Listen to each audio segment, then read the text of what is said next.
آپ صلی اللہ علیہ وسلم کا جو ارشاد ہے، دیکھیں میں نے انورٹڈ کاماز لگائے، یعنی آپ مارکر سے نمایاں کر کے اس کو ایک کوٹیشن بنا کر اپنی تشریح میں لکھیں گے کہ تم میں سے کسی شخص کا ایمان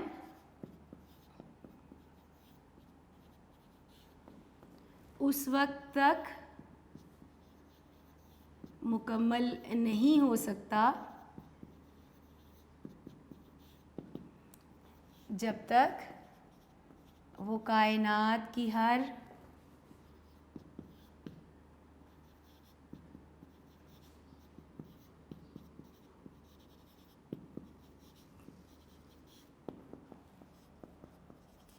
آپ نے لکھ لی. اب اس کو انورٹڈ کاماز لگا کر یہاں پر بند کر دیں اور بریکٹ میں اس کو آپ حدیث نبوی صلی اللہ علیہ وآلہ وسلم لکھ دیں کہ آپ نے ایک حدیث کا جو ترجمہ ہے وہ یہاں پر لکھا ہے. تو آپ صلی اللہ علیہ وآلہ وسلم سے جو محبت ہے وہ ایمان کی تکمیل کی ایک بنیادی شرط جو ہے وہ قرار دی گئی ہے. تو ایک مسلمان کے لیے پھر اس سے بڑی سعادت اور کیا ہو سکتی ہے کہ وہ حضور صلی اللہ علیہ وآلہ وسلم کے لیے اپنی جان دے دے. آپ صلی اللہ علیہ وآلہ وسلم کی راہ میں فنا ہو جانا، آپ صلی اللہ علیہ وآلہ وسلم کی نام پر قربان ہو جانا، اس کو اپنے لیے ایک عزت، تکریم اور سعادت کا باعث سمجھا جاتا ہے. تو حضور صلی اللہ علیہ وآلہ وسلم کی ہستی ہی چونکہ سب کچھ ہے، تو پھر ان پر فنا ہو جانا بھی کسی بھی انسان کے لیے باعث تکریم ہوگا، عزت کا باعث ہوگا.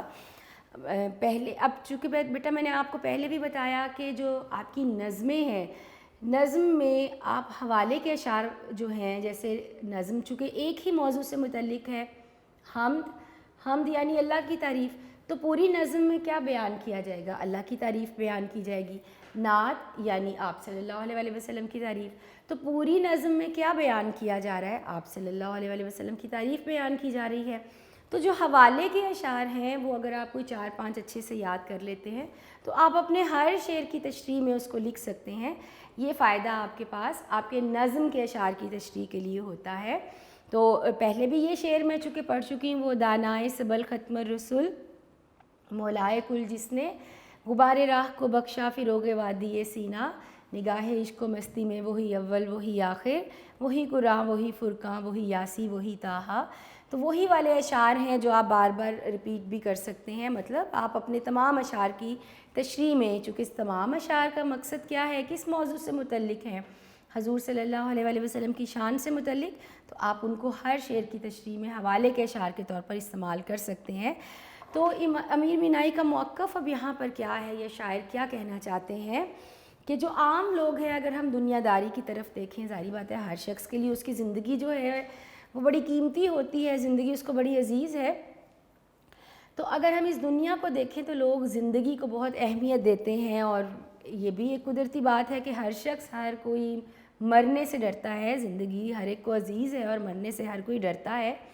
لیکن اگر موت عشق رسول صلی اللہ علیہ وآلہ وسلم میں آ جائے تو پھر یہ موت نہیں بلکہ حیات ہے، یہ آپ کی موت نہیں، یہی تو اصل زندگی ہے.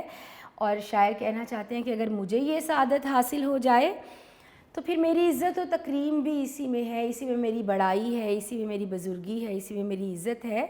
تو ایک عام سی بات ہے، ایک سمجھ میں آنے والی بات ہے کہ کسی بھی شخص کی عزت جو ہے وہ 2 باتوں میں ہوتی ہے یا 2 بنا پر ہوتی ہے. کہ ایک تو یہ کہ اس کی ذات اور کردار کے حوالے سے، سب سے پہلی اور بنیادی جو چیز ہے اس کی ذات اور کردار کے حوالے سے، اور دوسری کیا ہوتی ہے، اس کی نسبت کے حوالے سے. ایک تو آپ کی اپنی پرسنالٹی ہے اور دوسرا آپ کی نسبت ہے، جس سے آپ پہچانے جاتے ہیں، آپ کن سے جڑے ہیں، کن کے نام سے جانے اور پہچانے جاتے ہیں. آپ کیا ہیں، آپ کا کیا مقام ہے، آپ کی شخصیت کیا ہے، آپ کی کامیابی کیا ہے، یہ تو ایک پہلی بنیادی وجہ ہو گئی. اور دوسری وجہ کیا ہوتی ہے عموماً کسی کی عزت و تکریم کی؟ اس کی نسبت، اس کا تعلق، وہ کس سے جڑا ہے، اس کی پہچان کیا ہے. تو یہ چیز بھی ایک انسان کی بڑائی کا باعث اور ذریعہ ہوتی ہے.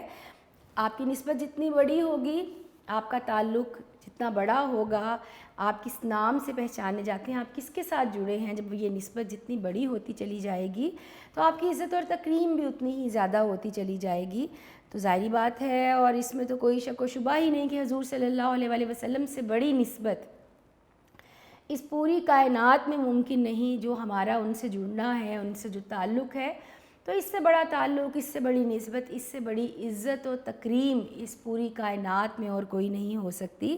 تو حضور صلی اللہ علیہ وآلہ وسلم کی راہ میں اگر جان دینے کا موقع آ جائے تو پھر یہ بھی اس دنیا کی سب سے بڑی عزت اور تکریم ہے، اور شاعر اسی چیز کا یہاں پر ذکر کرتے ہیں کہ وہ آپ صلی اللہ علیہ وآلہ وسلم کی راہ میں جینا تو ان کے لیے عزت کا باعث ہے ہی، اگر وہ فنا بھی ہو جائیں، جان بھی دے دیں، خاک ہو جائیں، مٹ جائیں، تو اس سے بڑی عزت کی بات ان کے لیے اور کوئی نہیں ہو سکتی۔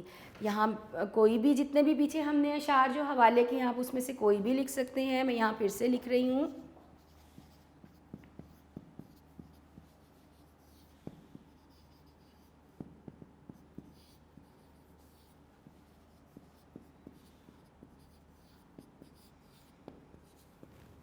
وہ دانائے صبر ختم الرسل مولائے کل جس نے غبار راہ کو بخشا فروغ وادی سینا،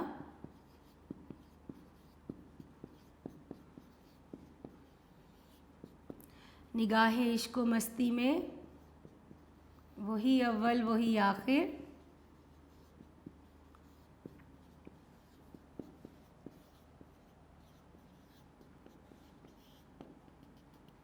وہی قرآن وہی فرقان،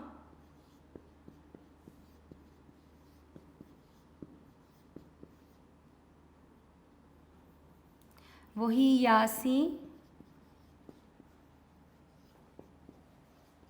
وہی طٰہٰ۔ تو بیٹا یہ اشعار جب بار بار آپ لکھیں گے، بار بار پڑھیں گے تو یقیناً آپ کو یاد ہو جائیں گے۔ میں نے آپ کو پہلے بھی بتایا تھا، یہاں پر میں یہ شعر کی علامت نہیں لگاؤں گی کیونکہ یہ ایک بند ہے، یعنی ہم نے 4 مصروں کو اکٹھا کر کے لکھا تو یہ ایک بند بن گیا۔ آپ چاہیں تو 2 مصرے یعنی ایک شعر کر کے الگ الگ 2 شعر بنا کر بھی آپ اس کو لکھ سکتے ہیں، اور اگر آپ چاہیں تو یوں اکٹھا بھی اس کو لکھ سکتے ہیں۔ تو بیٹا یقیناً آپ کو یہ شعر سمجھ میں آ گیا ہوگا۔ اب ہم اپنا شعر نمبر 6 جو ہے وہ ہم پڑھیں گے۔ اس کو میں یہاں سے مٹا کے یہاں پہ اپنا شعر نمبر 6 جو ہے وہ اب میں آپ کو لکھ کے بتاؤں گی۔ تو آپ کے پاس بیٹا جو نوٹس ہیں، میں بار بار کہتی ہوں اپنے یونیک نوٹس سے ضرور مدد لیجئے، وہاں سے پڑھیے، تمام چیزیں آپ کو بڑی تفصیل سے وہاں لکھ کے بتائی گئی ہیں تاکہ آپ کو بہت اچھے سے سمجھ میں آ سکیں۔ جی تو اب اپنا شعر نمبر 6 جو ہے وہ ہم پڑھیں گے کہ یہاں ہے ظہور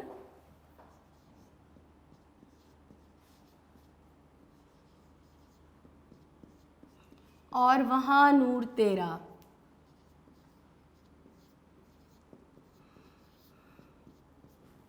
یہاں ہے ظہور اور وہاں نور تیرا، مقام میں بھی تو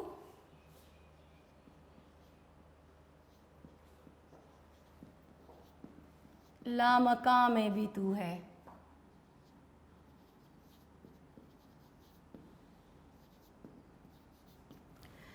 یہاں سے مراد کیا ہے؟ یہاں یعنی یہ دنیا جہاں پر ہم موجود ہیں، جس جگہ پر ہم موجود ہوتے ہیں، جس کو ہم دیکھ رہے ہیں، محسوس کر رہے ہیں، سوچ سمجھ رہے ہیں، جہاں پر ہم موجود ہیں وہ یہاں کہلاتی ہے۔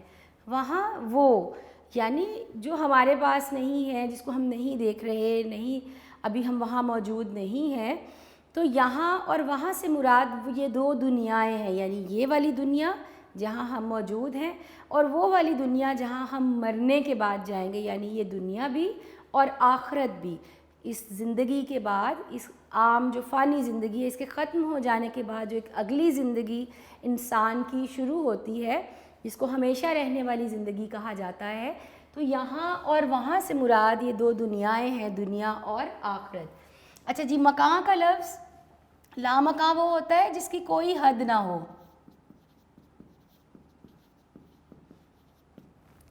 اور مکان جس کی حد ہے، محدود ہے، حد ہے، اور عموماً دنیا کے لیے ہم یہ لفظ استعمال کرتے ہیں۔ مکان کا لفظ جو ہے عموماً ہم دنیا کے لیے استعمال کرتے ہیں۔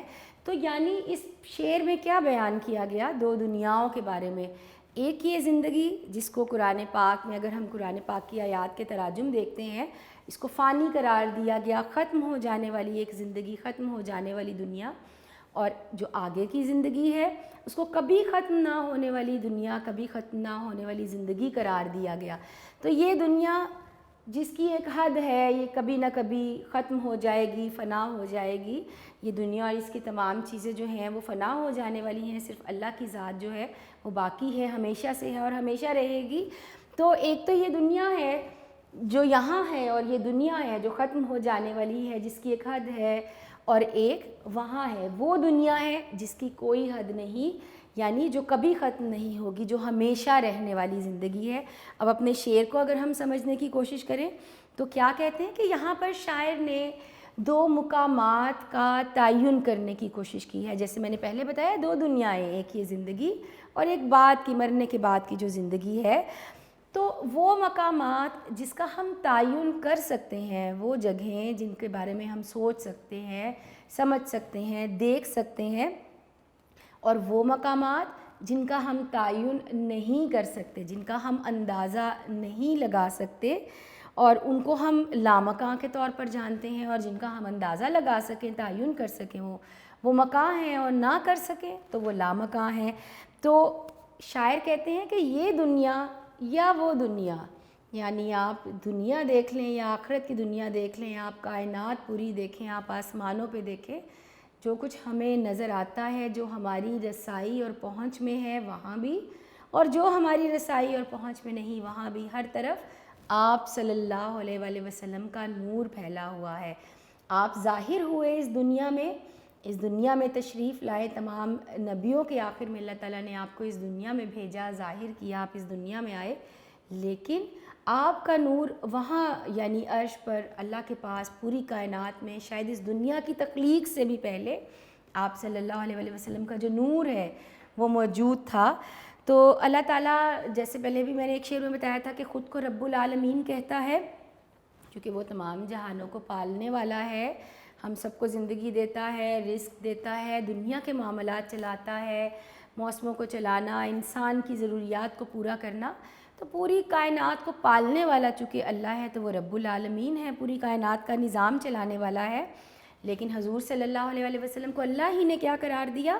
رحمت للعالمین، یعنی تمام جہانوں کے لیے رحمت، صرف اس دنیا کے لیے رحمت قرار نہیں دیا گیا۔ رحمت للعالمین کا مطلب کیا ہو گیا؟ تمام جہانوں کے لیے رحمت۔ یہ دنیا جو آپ کو نظر آ رہی ہے، جس کو آپ دیکھ سکتے ہیں، جس کا آپ تعین کر سکتے ہیں، اور وہ دنیا جس کا آپ تعین نہیں کر سکتے، یعنی لامکاں کے لیے بھی آپ رحمت ہیں، صرف اس دنیا کے لیے نہیں، تمام دنیاؤں کے لیے آپ کی جو ذات ہے وہ رحمت ہے۔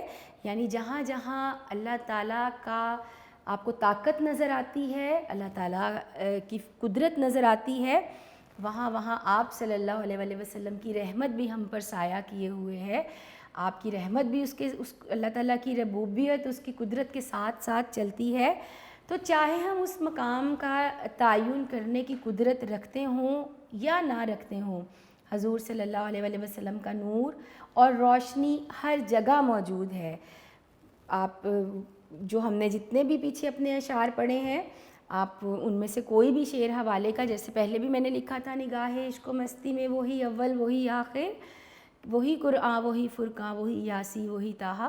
تو یہ کائنات، یہ دنیا تو کیا، اس پوری کائنات کی تخلیق کا، اس دنیا کی تخلیق کا باعث ہی آپ صلی اللہ علیہ وآلہ وسلم کی ذات مبارکہ ہے، اور ہر جگہ آپ کا جو نور ہے وہ پھیلا ہوا ہے۔ اب جو شاعر ہیں ہمارے امیر بینائی، ان کا موقف کیا ہے اور وہ کیا کہنا چاہتے ہیں کہ یہ جو دنیا ہے یا یہ جو کائنات ہے، اس کے بارے میں انسان کا جو علم ہے وہ محدود ہے۔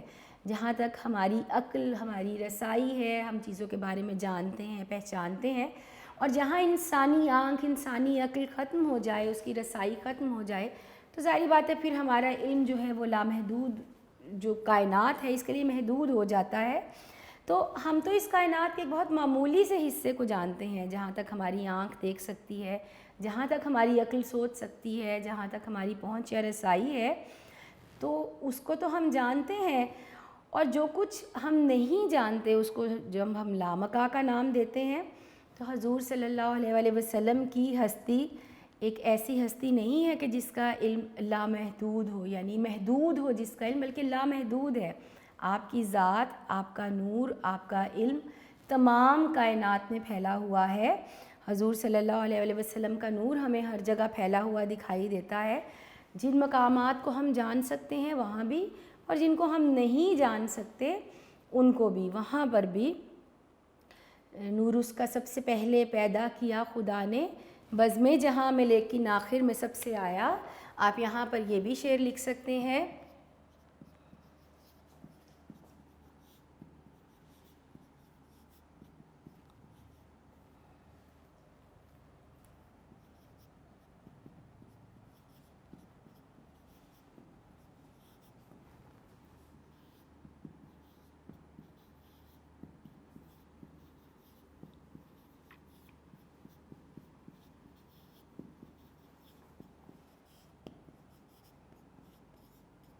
تو پوری کائنات میں آپ صلی اللہ علیہ وسلم کی شان، ان کی پاکیزگی، ان کی بڑائی، ان کا جو نور ہے وہ پھیلا ہوا ہے. نہ صرف یہ دنیا جہاں تک ہم دیکھ سکتے ہیں، بلکہ وہ جگہ بھی جن کا شاید ہمیں ہمارے علم میں بھی نہ ہو، جن کا ہم تعین بھی نہ کر سکیں، جو لامکاں ہیں، لامحدود ہیں، وہاں بھی آپ صلی اللہ علیہ وسلم کا نور اور جلوہ جو ہے وہ ہمیں پھیلا ہوا نظر آتا ہے. اور آپ صلی اللہ علیہ وسلم کی ذات اقدس کے بارے میں، ان کی رسائی، ان کی پہنچ، ان کی بڑائی کے بارے میں، شان کے بارے میں ایک اور شعر بھی جو ہے وہ آپ یہاں لکھ سکتے ہیں کہ جلتے ہیں جبرائیل کے پر جس مقام پر، اس کی حقیقتوں کے شناسہ تم ہی تو ہو. میں یہاں پہ لکھ رہی ہوں، جلتے ہیں جبرائیل کے پر جس مقام پر، اس کی حقیقتوں کے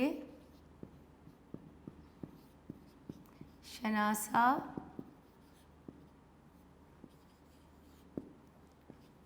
تم ہی تو ہو. یعنی ایک حد تک جہاں رسائی ہے بہت خاص اللہ تعالیٰ کی مخلوق کی بھی، وہاں سے بھی آگے جو رسائی ہے وہ آپ صلی اللہ علیہ وسلم کی ہے. یعنی آپ کا نور جو ہے وہ ہر طرف موجود ہے، ہر طرف اس کی رسائی ہے، ہر طرف پھیلا ہوا ہے. تو بیٹا مجھے امید ہے آپ کو یہ شعر سمجھ میں آ گیا ہوگا. اب آگے ہم پڑھیں گے اب اپنا شعر نمبر 7، اور یہ ہمارا آخری شعر ہے ہماری نظم کا، شعر نمبر 7 جو اب ہم پڑھنے جا رہے ہیں. اس کو میں یہاں سے مٹا دیتی ہوں.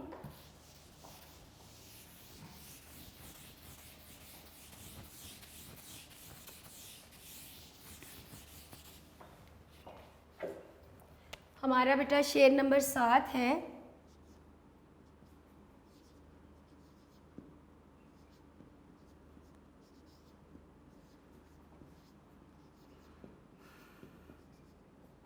جو بے داغ لالا، جو بے خار گل ہے،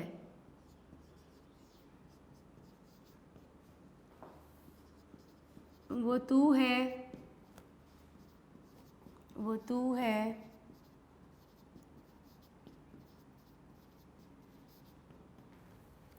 جو بے داغ لالا، جو بے خار گل ہے، وہ تو ہے، وہ تو ہے، وہ تو ہے، وہ تو ہے. بے داغ لالا، لالا ایک پھول ہے، بہت خوبصورت پھول ہوتا ہے. کہا جاتا ہے کہ اللہ تعالیٰ نے کائنات میں جتنی بھی چیزیں تخلیق کی ہیں مکمل کچھ بھی نہیں ہے. ہر چیز میں کہیں نہ کہیں کوئی نہ کوئی خامی آپ کو نظر آئے گی. چاند جو اپنی خوبصورتی کو لے کے بہت مشہور ہے، اپنی چمک کو لے کے، اپنی خوبصورتی کو لے کے، اپنی رعنائیوں کو لے کے، لیکن کہا جاتا ہے اس میں بھی داغ ہے، یعنی اس میں بھی ایک چھوٹی سی کمی یا خامی جو ہے وہ رہ گئی ہے. اور اسی طرح یہاں پر شاعر نے جو بیان کیا، بے داغ لالا، لالا ایک پھول ہے، یعنی ایسا لالا کا گلے، ایسا گلے لالا، لالا کا ایسا پھول جس پر داغ موجود ہو. اچھا جی، بے خار گل، خار کہتے ہیں کانٹے کو، بے خار گل ایسا پھول جس میں کانٹا نہ ہو.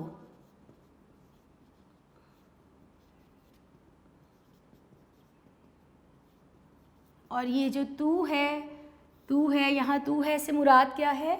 حضور صلی اللہ علیہ وآلہ وسلم کی ذات اقدس جو ہے وہ اس سے مراد لیا گیا ہے.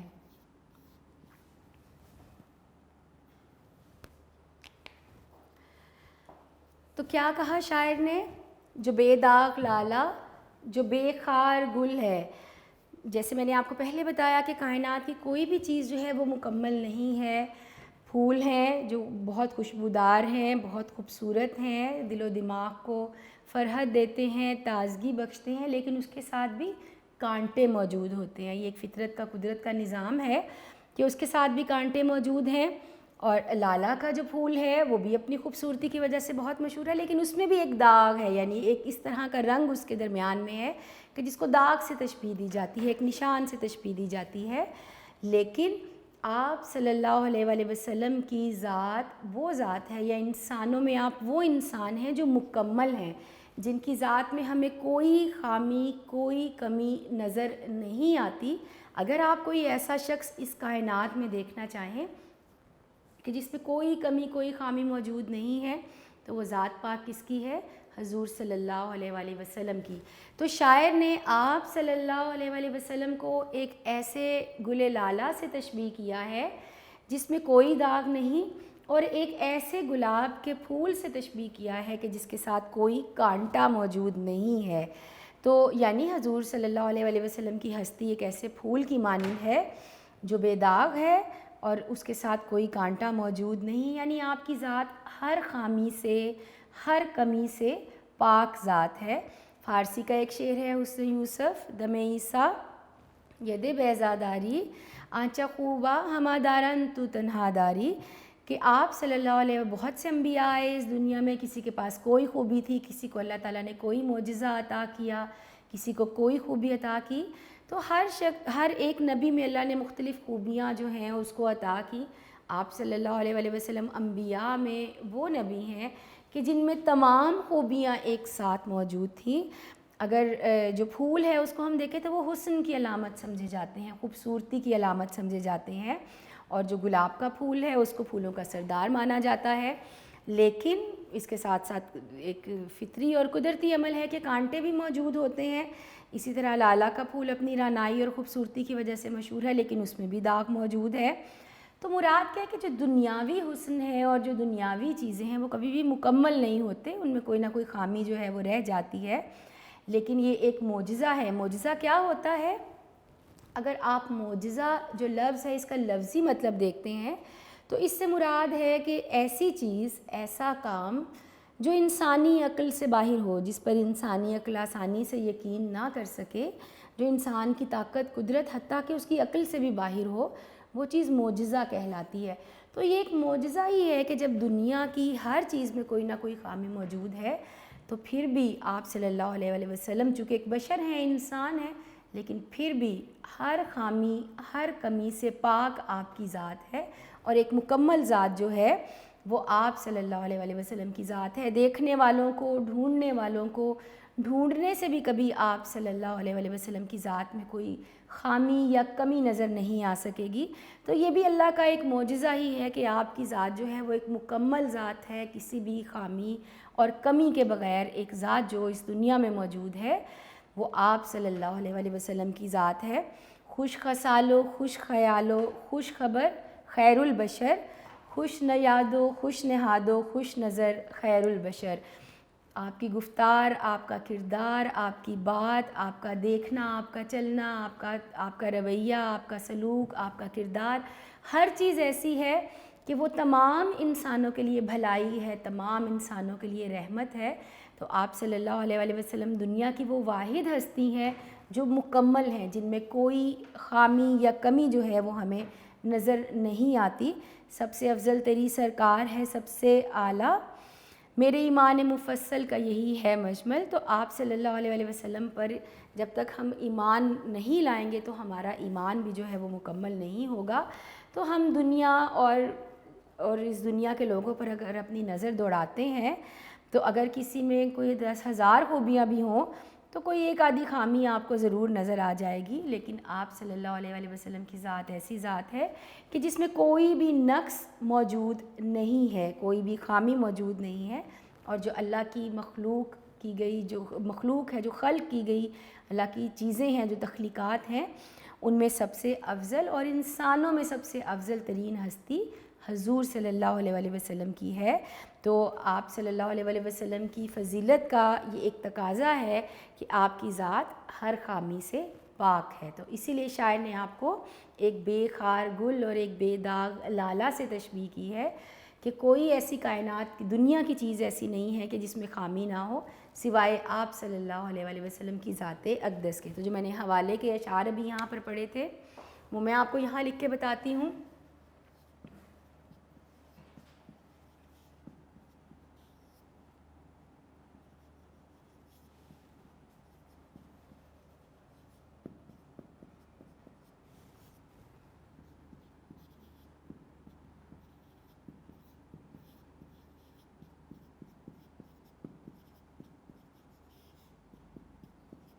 اچھا بیٹا، یہ فارسی زبان کا ہے۔ حسن یوسف دم عیسیٰ ید بیضا داری۔ حضرت یوسف علیہ السلام، حضرت عیسیٰ علیہ السلام اور ید بیضا، اگر آپ انبیاء کے بارے میں جانتے ہیں تو آپ کو یہ پتہ ہوگا کس چیز سے، کس کا ذہن میں آتا ہے۔ حضرت موسیٰ علیہ السلام، ان کو اللہ تعالیٰ نے جو معجزے عطا کیے تھے کہ جب وہ اپنا ہاتھ اپنے بازو میں دباتے تھے، اپنی بغل میں دباتے تھے، وہ چمکدار ہو جاتا تھا، روشن ہو جاتا تھا۔ تو اللہ تعالیٰ نے مختلف انبیاء کو مختلف خصوصیات، مختلف فضیلتیں عطا کی۔ حضرت یوسف اپنے حسن کی وجہ سے مشہور تھے۔ حضرت عیسیٰ جو ہیں وہ بیماروں کو شفا دیتے تھے، یا یہ بھی کہا جاتا ہے کہ وہ جو لوگ، ان کے پاس یہ بھی معجزہ اللہ کی طرف سے عطا تھا کہ جو مر گیا ہے اس کو زندگی دینے کا بھی معجزہ ان کے پاس تھا۔ اسی طرح حضرت موسیٰ کو اللہ تعالیٰ نے ید بیضا عطا کیا، ایک روشن چمکدار چمکتا ہوا ہاتھ ہتھیلی عطا کی۔ تو یہ تمام خوبیاں مختلف انبیاء میں مختلف خوبیاں جو ہیں وہ موجود تھیں، لیکن آپ صلی اللہ علیہ وآلہ وسلم کی ذات تنہا ایک ایسی ذات ہے جس کے اندر یہ تمام خوبیاں موجود تھیں۔ تمام انبیاء میں جو خوبیاں ہیں اگر ان سب کو ایک جگہ اکٹھا کر دیا جائے تو وہ ہمیں کہاں نظر آتی ہیں؟ آپ صلی اللہ علیہ وآلہ وسلم کی ذات پاک میں۔ سب سے اعلیٰ تری سرکار ہے، سب سے افضل۔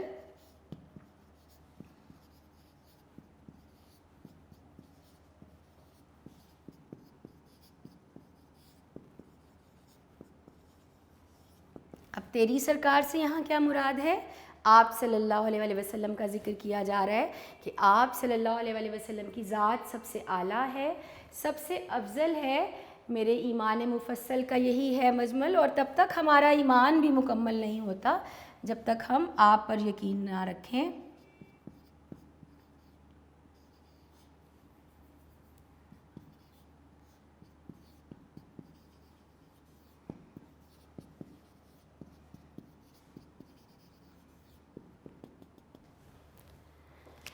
تو بیٹا یہ حوالے کے اشعار بھی میں نے لکھے، اور میں بار بار آپ کو بتا چکی ہوں، پھر سے کہہ رہی ہوں کہ چونکہ ایک ہی موضوع ہے آپ کی نظم، چونکہ ایک ہی موضوع سے متعلق ہوتی ہے، تو نعت آپ حوالے کے کوئی سے بھی 5-6 اشعار جب اچھے سے یاد کر لیں گے، ایک دو احادیث کا ترجمہ یاد کر لیں، ایک دو آیات کا ترجمہ یاد کر لیں، تو آپ اپنے ہر شعر میں اس کو حوالے کے طور پر تشریح میں، ہر شعر کی تشریح میں حوالے کے طور پر آپ اس کو لکھ سکتے ہیں۔ تو بیٹا آج ہماری جو نظم ہے جس کے 7 اشعار تھے وہ سب ہم نے پڑھ لیے، اور مجھے امید ہے کہ آپ کو یہ اچھی طرح سے سمجھ میں آ گئے ہوں گے۔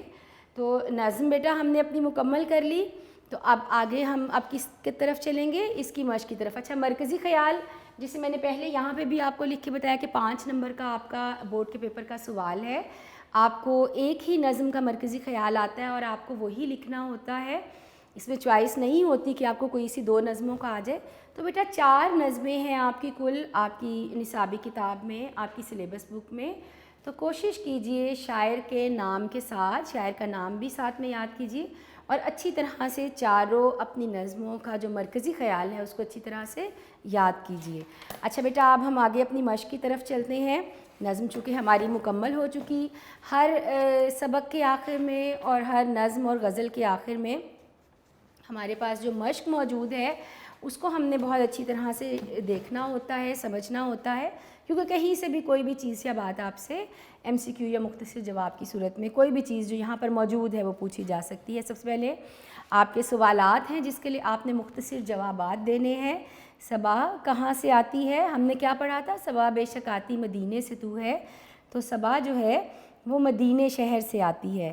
پھولوں میں کس کی خوشبو ہے؟ یہ وہ سوال ہے بیٹا جو بورڈ میں بھی آپ کو آ چکا ہے۔ تو ہم نے کیا پڑھا تھا؟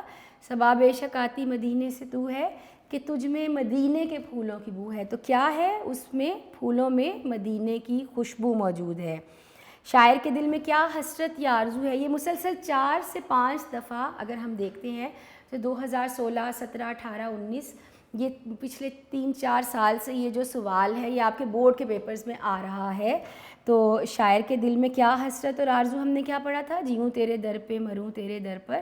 تو شاعر کے دل کی یہ حسرت اور آرزو ہے کہ وہ حضور صلی اللہ علیہ وآلہ وسلم کے در پر اپنی زندگی کے دن گزاریں اور ان کو موت بھی وہیں پر آئے. اگلا ہمارا سوال ہے شاعر اپنی حرمت اور آبرو کس بات میں خیال کرتا ہے؟ تو شاعر اپنی حرمت اور آبرو اس بات میں خیال کرتا ہے کہ وہ حضور صلی اللہ علیہ وآلہ وسلم کی راہ میں فنا ہو جائے. تیری راہ میں خاک ہو جاؤں مر کر، یہی میری حرمت یہی آبرو ہے. یہی ہم نے شعر پڑھا تھا. تو آپ صلی اللہ علیہ وآلہ وسلم کی راہ میں فنا ہو جانے کو وہ اپنی بڑائی یا بزرگی سمجھتا ہے. طوطی و بلبل کس کا ذکر کرتے ہیں؟ تو طوطی و بلبل حضور پاک صلی اللہ علیہ وآلہ وسلم کا ذکر کرتے ہیں. اس نعت میں ردیف کیا ہے؟ اور اگلا سوال ہے اس نعت کے قافیے اپنی کاپی میں لکھیں. اچھا بیٹا جی یہاں پہ میں آپ کو سمجھانے لگی ہوں، یہ آپ کو اس طرح سے یہ اب یہاں سے میں یہ ہٹا دیتی ہوں.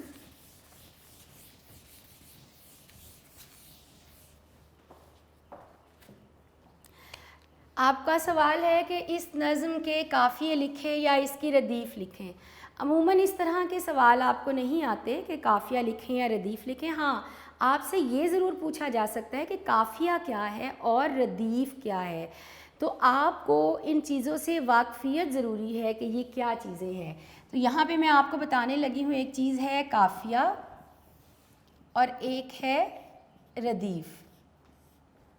ہم نے یہاں پہ سوال پڑھا کہ اس نظم کا قافیہ بتائیں یا اس نظم کا ردیف بتائیں، اور پھر جیسے میں نے آپ کو کہا کہ اس طرح سے آپ کو پوچھا تو نہیں جاتا کہ قافیہ کیا ہے اور ردیف کیا ہے، لیکن آپ کو ان چیزوں کے بارے میں علم ہونا چاہیے کہ ہم قافیہ کس کو کہتے ہیں یا ہم ردیف کس کو کہتے ہیں.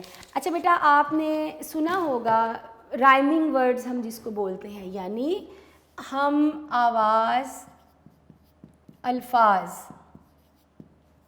قافیہ کیا ہے؟ ہم آواز الفاظ، ایسے الفاظ جو بولنے اور سننے میں ایک جیسے لگیں وہ قافیہ کہلاتے ہیں. مثال کے طور پر بات، رات، ساتھ، یعنی ایک ہی طرح کے لگ رہے ہیں آپ کو سننے میں، مجھے بولنے میں. تو جتنے بھی ہم آواز الفاظ ہیں جن کو آپ رائمنگ ورڈ بولتے ہیں وہ کہلاتے ہیں قافیہ. ردیف کا مطلب ہوتا ہے بار بار دہرائے جانے والے الفاظ. شعر کے ایک مصرعے میں وہ الفاظ جو بار بار دہرائے جائیں وہ کہلاتے ہیں ردیف. اچھا اب اگر آپ سے یہ سوال پوچھا جائے کہ قافیہ کیا ہے، مثال کے طور پر یہ آپ کا سوال ہے کہ قافیہ کیا ہے اور ردیف کسے کہتے ہیں، اگر آپ کو یہ مختصر جواب لکھنے کے لیے آ گیا، اس میں آ گیا، شارٹ آنسرز میں آ گیا، تو آپ کیسے اس کا جواب لکھیں گے کہ ہم آواز الفاظ قافیہ کہلاتے ہیں اور بار بار دہرائے جانے والے الفاظ ردیف کہلاتے ہیں. قافیہ کی تو میں نے آپ کو یہاں مثال بتا دی، رات، بات، ساتھ، ردیف. میں آپ کو اسی نظم میں سے اگر اس کی مثال بتاؤں، اگر ہم اس نظم کو ہی دیکھ لیں تو کیا اس کی مثال ہوگی. آپ اپنی نظم کی طرف اگر آتے ہیں، آپ اپنے اشعار کی طرف دیکھیں تو ہمارا جہاں سے پہلا شعر شروع ہو رہا ہے، صبا بے شک آتی مدینے سے تو ہے کہ تجھ میں مدینے کے پھولوں کی بو ہے. تو سنی ہم نے طوطی و بلبل کی باتیں، تیرا تذکرہ ہے تیری گفتگو ہے.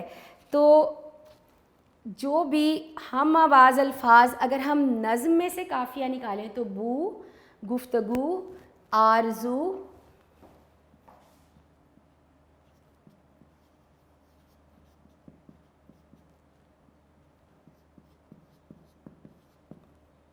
یکسو، یہ سب کیا ہیں آپ کے قافیہ ہیں. اور اگر اسی نظم سے ہم ردیف کو پہچاننے کی کوشش کرتے ہیں تو صبا بے شک آتی مدینے سے تو ہے کہ تجھ میں مدینے کے پھولوں کی بو ہے، تیرا تذکرہ ہے تیری گفتگو ہے، جو یکسو ہو دل تو ہی چار سو ہے. تو ہے یہ وہ لفظ ہے جو ہر شعر کے مصرعے میں بار بار دہرایا جا رہا ہے. تو ہے کیا ہو گئی، اس کی ردیف ہو گئی. تو آپ کی نظم کے قافیے یہ ہو گئے، یعنی ہم آواز الفاظ، اور ردیف جو بار بار دہرایا جا رہا ہے یعنی ہے. تو آپ نے بیٹا اچھی طرح یاد کیا رکھنا ہے کہ قافیہ کیا ہوتا ہے اور ردیف کیا ہوتا ہے. تو قافیہ کیا ہے، جتنے بھی ہم آواز الفاظ ہیں وہ قافیہ ہیں، اور جو بار بار دہرائے جا رہے ہیں وہ ردیف ہیں. آگے جلدی سے دیکھتے ہیں بیٹا. اگلا سوال ہے ہمارا نعت کا مرکزی خیال، وہ آپ کے نوٹس میں موجود ہے، آپ وہاں سے مدد لیجئے. اپنے نوٹس میں سے میں آپ کو پڑھا بھی دوں گی، ایک مرتبہ آپ اس کو یاد کیجئے. اگلا سوال ہے لالا کے بے داغ ہونے اور گل کے بے خار ہونے سے کیا مراد ہے. جیسے میں نے اس کو ایکسپلین کیا تھا جب شعر کو ہم نے تشریح پڑھی تھی کہ آپ صلی اللہ علیہ وآلہ وسلم کی جو ذات ہے اور آپ کا جو کردار ہے وہ ہر طرح کے عیب سے پاک ہے. یہ بے داغ لالا سے مراد ہے اور بے خار گل سے مراد کہ آپ بے ضرر انسان ہیں، آپ نے کبھی کسی کو تکلیف نہیں پہنچائی. آگے ہماری کالم میچنگ ہے، یعنی متعلقہ الفاظ کو ان کے متعلقہ الفاظ سے ہمیں ملانا ہے. تو صبا بے شک آتی مدینے سے تو ہے کہ تجھ میں مدینے کے پھولوں کی بو ہے. تو صبا کے ساتھ کیا آئے گا، بو.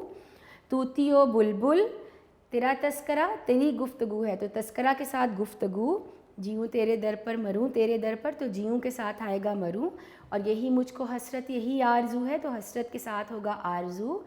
جو یکسو ہو دل تو وہی چار سو ہے. یکسو کے ساتھ چار سو، یہی میری حرمت یہی آبرو ہے. حرمت کے ساتھ آبرو.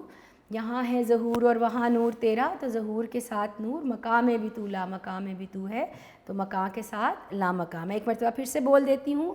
صبا بو، طوطی و بلبل، تذکرہ گفتگو، جیوں مروں، حسرت آرزو، یکسو چار سو، حرمت آبرو، ظہور نور، اور مقام لا مقام. تو بیٹا ہماری مشق بھی ختم ہو گئی. آج ہم نے اپنی نظم پڑھی، اس کی مشق پڑھی. میں نے کوشش کی کہ آپ کو اچھی طرح سے ایکسپلین کر سکوں. اس طرح سے جو چیزیں آ جاتی ہیں مشق میں، جیسے میں نے کہا تھا مشق ضروری ہے، تو یہ چیزیں آپ سے MCQ میں بھی پوچھی جا سکتی ہیں، مختصر جواب کی صورت میں بھی پوچھی جا سکتی ہیں. تو ان کو اچھی طرح ذہن میں رکھیے گا. اور جو آج ہم نے پڑھا بیٹا اس کو دوبارہ سے ضرور کوشش کیجیے گا کہ آپ اس کو پڑھیں اور پھر یاد رکھیں. انشاءاللہ اپنے اگلے لیکچر کے ساتھ، اپنے لیکچر نمبر 17 کے ساتھ ہم دوبارہ سے اپنے ایک نئے ٹاپک کے ساتھ آپ کے پاس ہوں گے. تب تک کے لیے اپنا خیال رکھیے. شکریہ. اللہ حافظ.